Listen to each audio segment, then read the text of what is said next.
Graça e paz, cara amiga. Graça e paz, caro amigo, que acompanha diariamente a nossa meditação sobre a Palavra de Deus no Santo Evangelho, nesta quarta-feira da 12ª semana do Tempo Comum.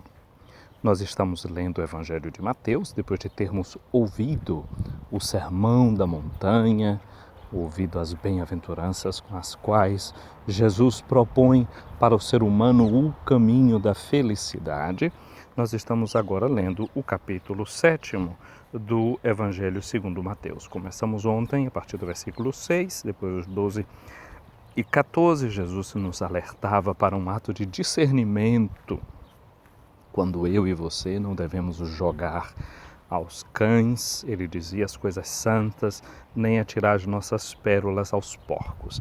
Aqui a gente poderia dizer, Jesus nos alertava para uma espécie de protagonismo, de ação que nasce da nossa parte, no sentido de compartilhar valores da nossa vida, sobretudo esta de propor aos outros o caminho do reino de Deus. Ou seja, você pensa na sua ação como alguém que pode ajudar, que pode liderar, que pode conduzir e que tem necessidade de discernir as coisas ao fazer isso.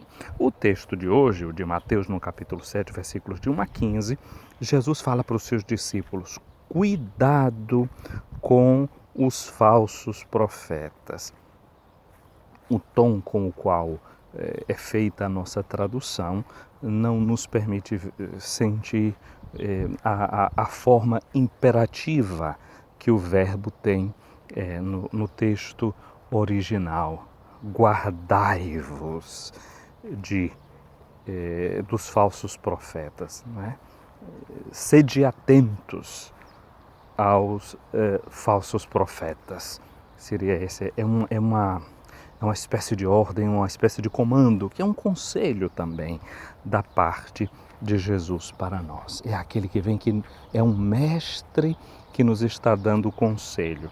Quem é o profeta? A cada domingo nós dizemos na missa: creio no Espírito Santo, que é Senhor, que dá a vida, que procede do Pai e do Filho. Com o Pai e o Filho é adorado e glorificado. Ele que falou por meio dos profetas. Nós logo estamos dizendo que o profeta é alguém que fala para nós em nome do Espírito Santo. É alguém que tem uma palavra que vem da parte de Deus para cada pessoa. É um termo muito delicado, esse de ser de alguém que em nome de Deus, como instrumento de Deus, se coloca na vida do outro como alguém que tem uma palavra. Nós já falamos sobre isso, né? Como a palavra, biblicamente falando, nós compreendemos como algo que é gerador de vida, que cria ordem, né? Deus tudo cria por meio da sua palavra.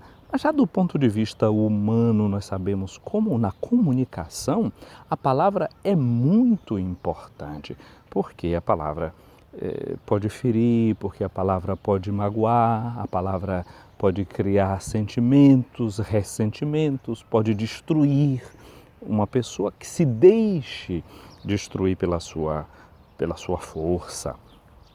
Ou seja, somos seres de linguagem, então o cuidado com a nossa linguagem. Agora, isso se reveste de um cuidado ainda maior quando alguém, não é, se sabe portador de uma palavra que não é sua somente, mas uma palavra que sente no seu coração como algo que também vem da parte de Deus e precisa ser oferecida para os outros. Então, essa palavra que nós chamamos a palavra dos profetas. Profeta significa aquele que está à frente e fala. Pode ser entendido também como alguém que fala do que está pela frente, do que está por vir. Como alguém que está desentranhando o futuro que vê no presente. Alguém que ajuda, que alerta, para ver certas consequências. E aí pode ter gente que se coloca para fazer isto de uma forma verdadeira e pode ter gente que se coloca para fazer isso de uma forma falsa. Quem diz para o outro coisas que realmente não são reais, que não têm possibilidade de ser, não é? Profetas da desgraça, por exemplo, não é? Pessoas que veem o mundo e falam do mundo como um espaço realmente caótico, que alardeia somente as desgraças. Por exemplo, né, se a gente abre o noticiário, rádio, jornal, certas páginas de internet, a gente parece que está num mundo que está pegando fogo, que não tem nada de positivo, que não tem nada de bom.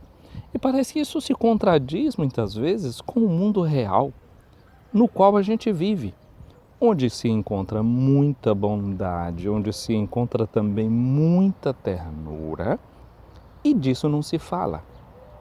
Eu não sei se hoje em dia ainda se cata arroz e feijão. Não é? Mas me lembro, antes de botar o feijão no fogo, as pessoas muitas vezes paravam, abria o arroz, o feijão e começava a catar, tirar dali de dentro o feijão que tinha gorgulho, a pedra que muitas vezes estava dentro do feijão, uma talisca de uma árvore, de uma madeirazinha que estava dentro do feijão, purificava.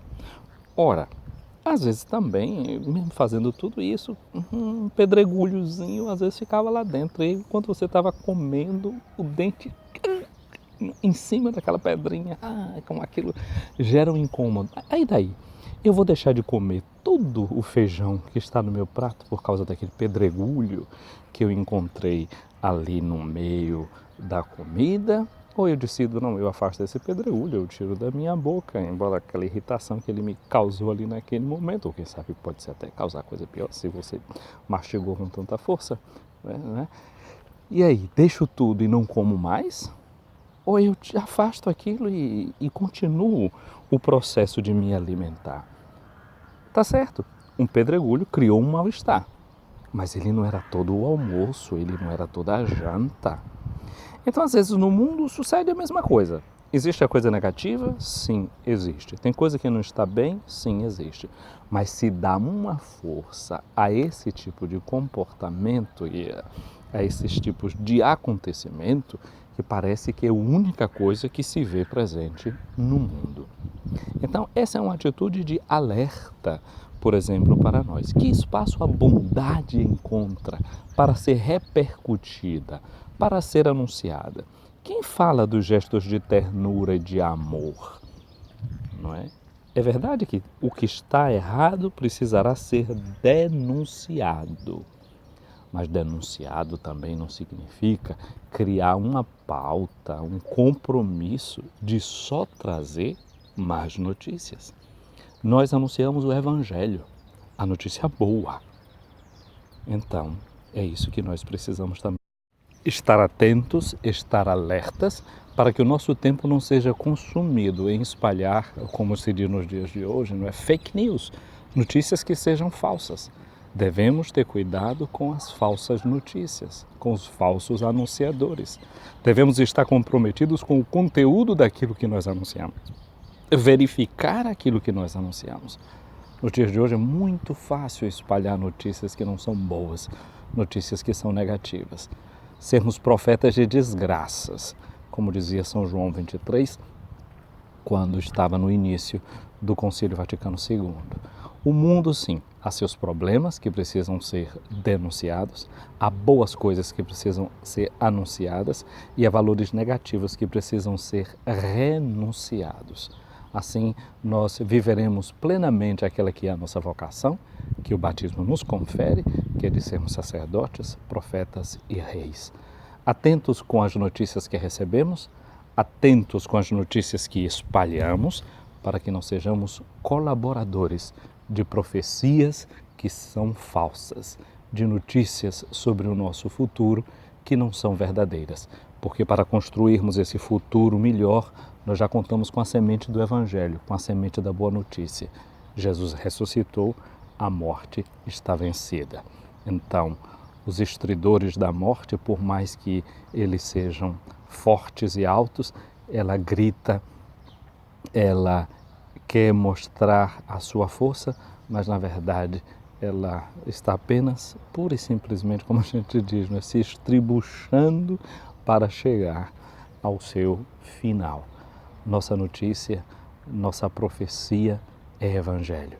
É notícia boa, é essa certeza de que Cristo é o vencedor. Se antes os falsos profetas precisavam se vestir de pele de carneiro, hoje em dia ela veste-se de outra forma de sofisticação, como se fosse uma notícia científica, como se fosse uma notícia que é abalizada por uma pessoa que estudou na faculdade A, B ou C. Mas se essas pessoas não estão comprometidas com a verdade, de nada adianta todos esses títulos se no final ela quiser fazer sempre a mesma coisa, devorar, como o lobo que se veste em pele de ovelha. Minha amiga, meu amigo, um dia abençoado para você, um dia no qual estejamos muito alertas para tudo aquilo que nós escutamos e para tudo aquilo que nós dizemos.